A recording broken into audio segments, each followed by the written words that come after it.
Hey everybody, Eric Dorward here with the Spartan Rocketry Club, and it is time to start finishing this particular build of my Estes Black Brant II. I finished all the construction. I put glue fillets carefully on the fins, so it is definitely ready to begin the finishing. So the nose cone here, with its toothpick sticking out of it, I have on a tape roll so that it is up off the ground, so hopefully I won't snap any of them off. It's off to the side for the time being, out of the way. And I'm going to start putting my wood fill in to get rid of as much of the grain as I can from the fins. This is usually, so I get a decent amount of this, maybe like, this is probably about half a tablespoon, I would think at this point. Probably ought to be plenty. And I've diluted it with the slightest trace quantities of water, like we're talking drops rather than measurable amounts. I do want it to be paintable, which is why I need the water. Right out of the can, this stuff is putty, which is perfectly good for a lot of jobs, but it's way too thick for what I need it to do. So I'm just going to be brushing it on here, and I'm going to do both sides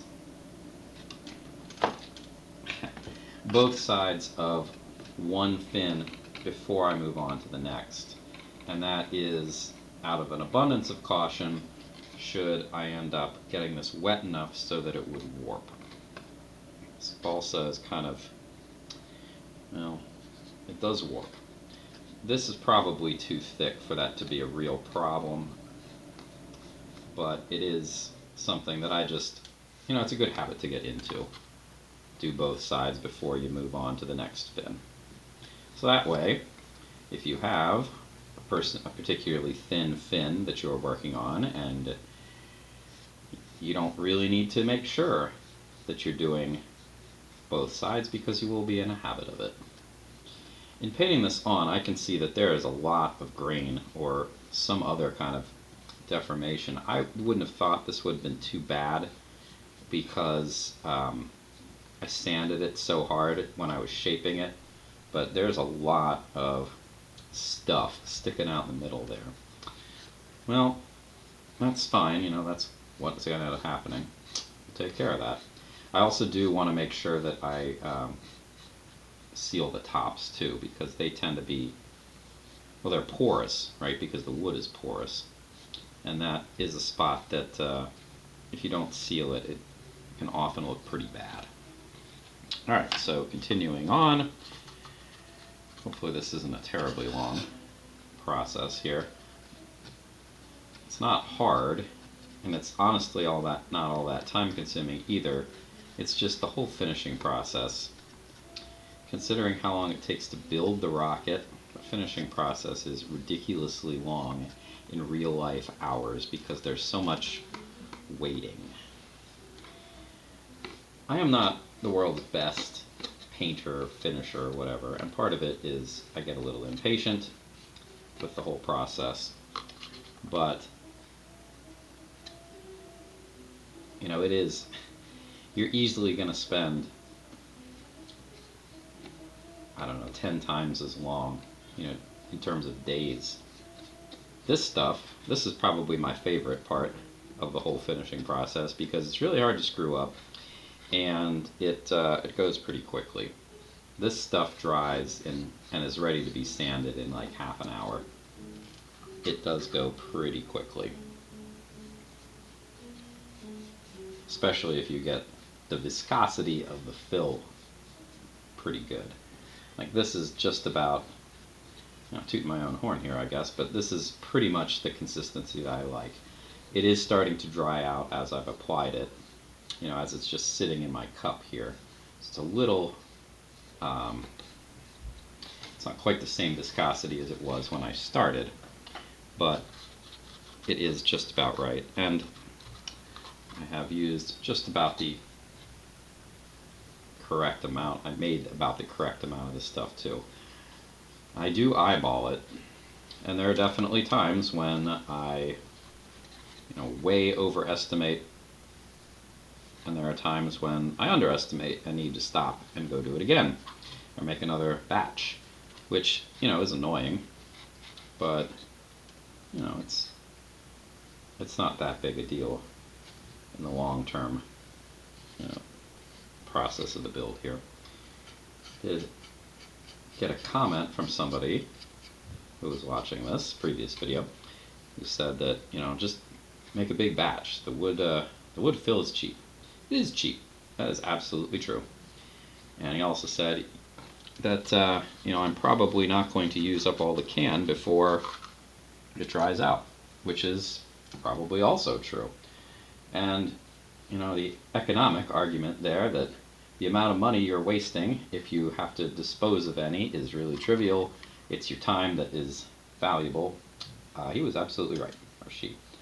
The poster was absolutely right. I really wish I could take that to heart. It's just, I don't know. I try to be frugal, even though, the cost of the frugality might be not really worth it. Anyway, fortunately, it doesn't seem to be an issue this time because I have almost the exact amount of the stuff that I need to fill the fins. The other thing about this stuff too is that it is certainly true that my can is going to dry out as I use it, because there's more and more air in it, so it dries out more quickly as I start to use it, and no matter how tightly you seal it, it's not going to protect well enough, which is fine. The good news is that you can rehydrate it. All you need to do is just put a little bit of water in. I actually, when I get down to the end of the can, I end up just chiseling off a bit and rehydrating that in the cup. It is more time consuming than today's, because today's was a nice putty consistency. It was very easy to hydrate it. But even when the stuff dries out, it is still very usable. It's just kind of irritating.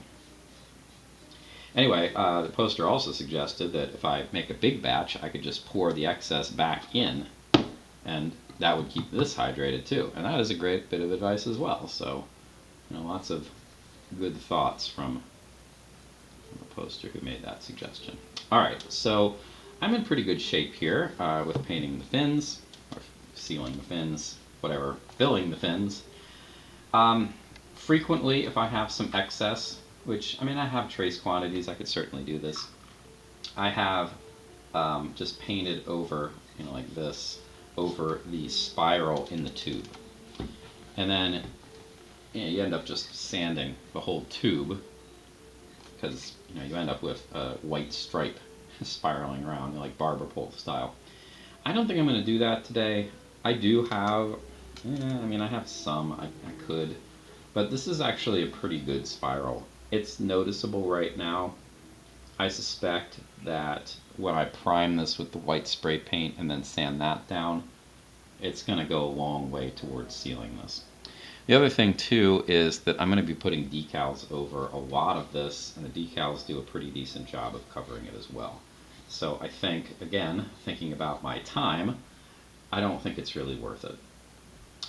Anyway, the next step here is that I'm going to let this dry, so half an hour is all it really needs, but it's probably going to be, several hours, if not overnight.